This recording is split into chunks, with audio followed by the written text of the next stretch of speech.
अच्छा, यहाँ पे आप डीके डायग्राम को देख रहे हैं। डीके डायग्राम हमें पता है कि कोई भी मॉलिक्यूल डीके होता है, ठीक है, नॉट मॉलिक्यूल एटम, ठीक है। कोई भी रेडियो एक्टिव एलिमेंट जब डीके होता है, डिसइंटीग्रेशन में जाता है ड्यू टू इट्स अनस्टेबिलिटी, तो उस दौरान वो अल्फ़ा रेज़ भी रिलीज़ कर सकता है, बीटा भी कर सकता है, गैमा रेज़ भी वो रिलीज़ कर रहा होता है, और वाया वो इलेक्ट्रॉन कैप्चर प्रोसेस के थ्रू भी जा सकता है, ठीक है। लेट सपोज़ हमारा जो न्यूक्लियस है वो अल्फ़ा डीके के थ्रू गया है। जब वो अल्फ़ा डीके के थ्रू जाता है तो अल्फ़ा रेडिएशंस की जो एनर्जी होती है वो हमारे पास हीलियम न्यूक्लियस के बराबर होती है। तो हम कहते हैं कि इसमें से हीलियम को माइनस करो, यानी ये तो डीके होके चला गया ना, तो जो रिमेनिंग चीज़ बची हमारे पास वो वाई है, ठीक है। क्योंकि हमें पता है कि एक न्यूक्लियर जब वो डीके हो रहा होता है उसमें से एनर्जी निकल रही होती है, यानी कि जो उसका मास होता है वो आहिस्ता आहिस्ता एनर्जी में कन्वर्ट हो रहा होता है, तो उसका मास भी कम हो रहा होता है। जब उसका एटॉमिक नंबर, एटॉमिक मास कम हो गया तो इट मीन्स वो स्पीशी तो नहीं बची, वो तो चेंज हो गई ना। इसी तरह एक्स जो था वो चेंज होकर वाई में आ गया। जैसे यहाँ पे I don't know it is thallium और थोरियम, ये इसका 90 था, 238 था, लेकिन जब ये हीलियम या अल्फ़ा डीके से टूटा है, यानी इसमें से हीलियम जितनी एनर्जी निकल गई, तो ये विच इज़ अल्फ़ा रेज, तो ये एटॉमिक नंबर 2 से और मास नंबर 4 से कम हो गया क्योंकि इसका 2-4 था, ठीक है। अगर आपको ये इन्फॉर्मेशन गिवन हो कि आपका न्यूक्लियस बीटा डीके से है, तो लेकिन या तो वो मेंशन करेंगे कि beta decay by positron emission और ये बाय नेगेट्रॉन इमिशन, या वो जस्ट आपको बोल देंगे बीटा डीके। अगर उन्होंने सिर्फ ये बोला कि बीटा डीके, इट मीन्स कि ऑब्वियस सी बात है नेगेट्रॉन इमिशन। लेकिन अगर उन्होंने मेंशन किया कि पॉजिट्रॉन इमिशन, तो फिर हम इस स्ट्रेटजी को फॉलो करते हैं। अच्छा, पॉजिट्रॉन में और नेगेट्रॉन में क्या डिफरेंस है? पॉजिट्रॉन इमिशन का मतलब होता है कि बीटा डीके में एक पॉजिटिव पार्टिकल रिलीज़ हुआ है। नेगेट्रॉन इमिशन का मतलब है कि कोई नेगेटिव पार्टिकल रिलीज़ हुआ है। अच्छा, अगर मैं इसको छुपा लूँ और आपको बोला जाए पॉजिट्रॉन इमिशन, तो आपने पॉजिटिव लिख दिया। अगर मैं कहूँ नेगेट्रॉन इमिशन, आपने नेगेट्रॉन लिख दिया। अब नेगेट्रॉन के साथ आप खुद ही एक प्रोटॉन भी लिख दें, क्योंकि जब भी नेगेट्रॉन रिलीज़ होता है साथ में एक प्रोटॉन भी रिलीज़ होता है। पॉजिटिव और नेगेटिव बैलेंस करते हैं ना। अच्छा, पॉजिटिव और नेगेटिव कब रिलीज़ हुए होंगे? जब कोई न्यूट्रॉन टूटा होगा तो उसने एक प्रोटॉन और एक इलेक्ट्रॉन रिलीज़ किया होगा। तो न्यूट्रॉन टूटा, प्रोटॉन और इलेक्ट्रॉन। तो आपने यहाँ से याद रख लिया कि नेगेट्रॉन इमिशन में न्यूट्रॉन टूटता है प्रोटॉन और इलेक्ट्रॉन में, साथ में एंटी न्यूट्राइनो पार्टिकल भी रिलीज़ होते हैं, ठीक है। इसी तरह पॉजिट्रॉन इमिशन में प्रोटॉन टूटता है, या पॉजिट्रॉन से प्रोटॉन का अंदाज़ा कर लें कि प्रोटॉन टूटता है और एक पॉजिटिव पार्टिकल, इसको पॉजिट्रॉन कह रहे हैं वैसे बेसिकली, और साथ में न्यूट्राइनो पार्टिकल रिलीज़ होता है, ठीक है। अच्छा, अगर मैं इक्वेशन की फॉर्म में लिखूँगी तो जो हमारे पास पेरेंट एटम है उसका एटॉमिक नंबर है उसका मास नंबर। इस पेरेंट एटम का जब प्रोटॉन टूटा होगा, एटॉमिक नंबर क्या होता है? नंबर ऑफ़ प्रोटॉन ना। तो जब इसका प्रोटॉन टूट गया तो एटॉमिक नंबर कम हो गया 1 से, लेकिन मास नंबर तो सेम रहा ना, क्योंकि मास नंबर होता है प्रोटॉन प्लस न्यूट्रॉन। अगर एक प्रोटॉन कम हुआ तो एक न्यूट्रॉन भी तो बढ़ा है, तो दोनों का सम तो सेम रहेगा, सिर्फ यहाँ पे नंबर ऑफ़ प्रोटॉन कम हो जाए, एटॉमिक नंबर कम हो जाएगा। इसी तरह से नेगेट्रॉन इमिशन में पेरेंट एटम का न्यूट्रॉन टूटा है, इट मीन्स के एक प्रोटॉन बना है, इट मीन्स कि उसके एटॉमिक नंबर बढ़ गया क्योंकि नंबर ऑफ़ प्रोटॉन बढ़ गए, लेकिन एटॉमिक मास सेम रहेगा क्योंकि अगर एक न्यूट्रॉन टूटा है तो एक प्रोटॉन बना भी तो है, तो एटॉमिक मास सेम रहेगा, सिर्फ यहाँ पे ये चीज़ कम या ज़्यादा हो जाएगी।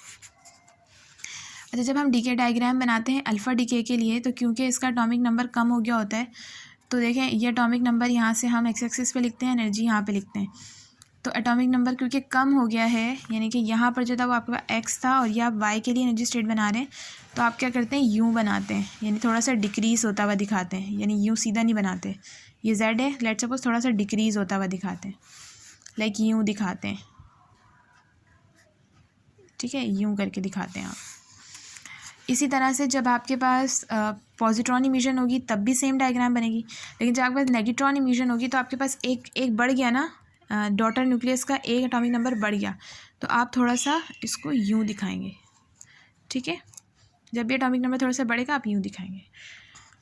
इलेक्ट्रॉन कैप्चर प्रोसेस में क्या होता है, प्रोटॉन इलेक्ट्रॉन लेके न्यूट्रॉन बना लेते हैं, इसको हम शो नहीं करते पेरेंट डॉटर की डायग्राम में, जिससे ये देखते हैं कि पेरेंट और डॉटर का सेम वही वाला हिसाब हुआ है जो कि पॉजिट्रॉन इमिशन में हुआ था, एक न्यूट्रॉन बन गया। लेकिन एक डिफरेंस ये है कि यहाँ पे न्यूट्राइनो पार्टिकल्स और साथ में पॉजिट्रॉन वगैरह भी रिलीज़ होते हैं, यहाँ पे हम ऐसा कुछ नहीं लिखते, ठीक है। ये हो गया, ये स्ट्रेटजी होती है। अब जब आपको डीके डायग्राम दी गई होगी तो आपसे 4 चीज़ें पूछी गई होंगी। सबसे पहले तो आप इक्वेशन लिखें। सेकंड चीज़ आपसे पूछी गई होगी कि सबसे पहले आपको बोला गया होगा कि आप डीके डायग्राम बना दें। सबसे पहले आप इक्वेशन लिखें, फिर आप डीके डायग्राम बनाएं, फिर आप एक्साइटेड स्टेट लिखें, फिर आप एनर्जी रिलीज़ कितनी हुई है वो लिखें। अच्छा, या तो आपको मेंशन किया गया होगा कि इक्वेशन किससे बनाए, अल्फ़ा डीके की बनाए या बीटा डीके की बनाए। गैमा डीके का नहीं बोलेंगे, क्योंकि चाहे अल्फ़ा डीके हो चाहे बीटा डीके हो, गैमा डीके हर एक में आता है, अलग से लिखने की ज़रूरत नहीं उसको। तो यहाँ पर देखें, इन्होंने मेंशन किया हुआ है कि अल्फ़ा इमिशन हो रही है। अगर मैम मेंशन ना भी करें तो देखें अल्फ़ा भी है गैमा भी है, तो गैमा के लिए तो हम इक्वेशन नहीं बना रहे ना, हम अल्फ़ा के लिए बनाते हैं। तो हमने अल्फ़ा के लिए इक्वेशन कैसे बनाई, 92 में से 2 माइनस कर दिए। और ये अगर आपको नहीं पता हो कि डॉटर एलिमेंट कौन सा बनेगा तो आप जस्ट वाई लिख सकते हैं, कोई प्रॉब्लम नहीं है। लेकिन इसको एक्स से रिप्रेजेंट नहीं करते, वाई से करते हैं। एक्स से हमेशा पेरेंट एटम को रिप्रेजेंट करते हैं, ठीक है। 92 से 90 में गया, 2 यहाँ से ये हीलियम पार्टिकल रिलीज़ हो गए। अब आपके पास ये इन्फॉर्मेशन आपको गिवन होगी, ठीक है, कि अल्फ़ा की 2 स्टेट्स उन्होंने दी हुई हैं और ये गैमा है, ठीक है। अच्छा, जब अल्फ़ा की 2 स्टेट्स दी हुई हैं, इसका मतलब है कि जब यूरेनियम से थेलियम बना होगा तो इसके कुछ पार्टिकल ने 4.18 एनर्जी रिलीज़ की और कुछ ने 4.13 एनर्जी रिलीज़ की। जिसने 4.18 एनर्जी रिलीज़ की वो ज़्यादा स्टेबल एलिमेंट होंगे क्योंकि उसने बहुत सारी एनर्जी रिलीज़ कर दी। और जिन्होंने 4.13 एनर्जी रिलीज़ की, इट मीन्स कि वो इतने स्टेबल नहीं हैं, इट मीन्स कि वो मेटा स्टेबल स्टेट में। तो अच्छा, अगर मैं अल्फ़ा के लिए बात करूँ तो कुछ की एनर्जी जो है वो यहाँ पे कितनी है, 4.13, और कुछ की एनर्जी है 4.18। इसका मतलब है अल्फ़ा की 2 स्टेट हैं जिसकी कुछ एलिमेंट 4.183 पे मौजूद हैं और कितने हैं 62%, और कुछ 4.18 पे मौजूद हैं जो कि कितने 45%।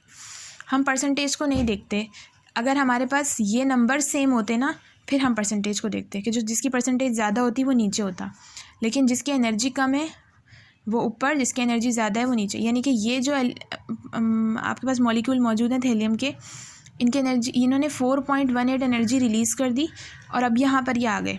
इट मीन्स कि सबसे ज़्यादा स्टेबल मॉलिक्यूल है। और जो यहाँ पर मौजूद हैं इन्होंने भी 4.18 पे ही आना है, यानी इन्होंने एनर्जी तो 4.18 ही रिलीज़ करनी है, लेकिन यहाँ ये इस वक्त फ़िलहाल मेटा स्टेबल स्टेट में मौजूद है। ये एनर्जी रिलीज़ करके यहाँ आएंगे और ये जो एनर्जी होगी ये गैमा रे के इक्वल होगी, ठीक है। तो आप ये देख रहे हैं कि एनर्जी गई कहाँ, 4.13 जब 4.18 पे आए। तो आप क्या करें, प्रूफ करें कि 4.18 में से जब 4.13 गया, यानी कि ये इलेक्ट्रॉन जब हायर स्टेट से नीचे आए लोअर पे, तो ये 4.18 से 4.13 माइनस हुआ तो ये आ रहा है 0.05, यानी कि ये वही 0.05 है, 0.05% मॉलिक्यूल हैं जो मेटा स्टेबल स्टेट में मौजूद थे और वहाँ से ये नीचे आ गए, ठीक है। तो आपने इनको ये शो करके दिखाना है। अच्छा, सबसे पहले तो क्योंकि अल्फ़ा इमिशन हुआ है तो थोड़ा सा जेड से यूँ कर्व फॉर्म में आएगा। ये ऊपर वाली कम एनर्जी, नीचे वाली हायर एनर्जी वाला, और यहाँ से यहाँ तक जो मूव कर रहा है वो 0.05 है ये। तो आपने इस चीज़ को प्रूफ कर दिया, ये आपके पास डीके डायग्राम में।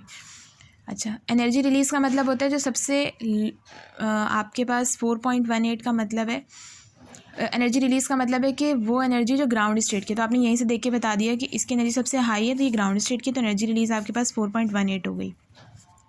एक्साइटेड स्टेट कितनी है, ये ग्राउंड स्टेट है तो एक ही एक्साइटेड स्टेट है, ओनली वन। इक्वेशन आपने लिख दी, डायग्राम बना दी जस्ट। इन दैट केस आपके पास बीटा की 2 वैल्यूज़ दी हुई हैं और गैमा की बहुत सारी हैं, ठीक है। और ये इन्होंने कहा है कि नेगेट्रॉन इमिशन से गए। तो आपने सबसे पहले क्या किया, सबसे लो वाले की जो एनर्जी है 0.60 की, आपने कहा ये पहला वाला 0.60 है और जो दूसरा वाला है वो 1.01 है, ठीक है। अच्छा, इसका मतलब ये कि बहुत सारी एनर्जीज़ रिलीज़ हो रही हैं, इसका मतलब है इसकी और भी स्टेट्स हैं लेकिन इन्होंने हमें नहीं दी हुई। तो ये मैम ने एक ही केस करवाया था, ठीक है। तो आपने ना एक एक करके प्रूफ करना है। सबसे पहले आपने कहना है कि ऊपर वाले की 0.6 है और नीचे वाले की 1.01 है, इसका मतलब है कि ये ग्राउंड स्टेट नहीं है और भी स्टेट्स मौजूद हैं। तो आप क्या कहेंगे कि आपके पास ऊपर से ये जब नीचे आ रहा है तो ये क्या डिके हो रहा है, ठीक है। तो आपने 1.01 में से 0.60 को जब माइनस किया तो ये आ रहा है 0.41। इसका मतलब है ये वो एनर्जी है जो यहाँ पे दी हुई है, यानी ये तो प्रूव हो गई कि ये कहाँ से रिलीज़ हुई है, फर्स्ट ऑर्बिट से, जब वो फर्स्ट एक्साइटेड स्टेट से जब वो नीचे आया है तो वो ये 0.41 वाली है। बाकी एनर्जीज़ कहाँ हैं वो प्रूफ करनी है। अच्छा, बाकी एनर्जीज़ के लिए देखें 100% वाली जो होती है ना, उसको हम सबसे पहले मार्क कर लेते हैं कि ये तो हमारे पास ग्राउंड स्टेट है, ठीक है, यानी कि ये तो सबसे नीचे आएंगी ग्राउंड स्टेट। उसमें भी जो हाई एनर्जी है वो सबसे नीचे वाली ग्राउंड स्टेट होगी, यानी ये वाली, यानी कि वो सबसे नीचे वाले ग्राउंड स्टेट की एनर्जी से रिलीज़ होगा, और ये वाला उससे ऊपर वाली से, ठीक है। तो इन दोनों को तो साइड पे कर लें। इधर आ जाएं, अगर एक हमारे पास 0.74 बची है और एक 1.15 बची है। जो 0.74 है वो कम है और 1.15 ज़्यादा है। इस हम ज़्यादा वाली को छोड़ेंगे, पहले कम वाली को लेंगे। इसका रीज़न क्या है अभी देखते हैं।